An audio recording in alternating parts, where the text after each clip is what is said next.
Hi everyone, I'm Suyuk from Online Help Guide, and in this video, I will show you how to disable lock screen on Tonkeeper. Turning off the lock screen can make accessing your device quicker, but be sure to weigh the convenience against the security of your cryptocurrencies. So, let's get started on how to disable lock screen on Tonkeeper. First, open the Tonkeeper app on your device. Tap on the settings option from the top right corner of your screen. In the settings menu, find and tap on the security option. Here you can see the lock screen option at the top of your screen.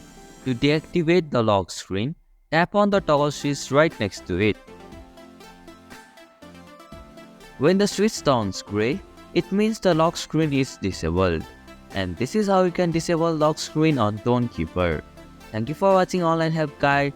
Hope this video was helpful. If it was, then hit the like button and comment down if you have any questions or feedback.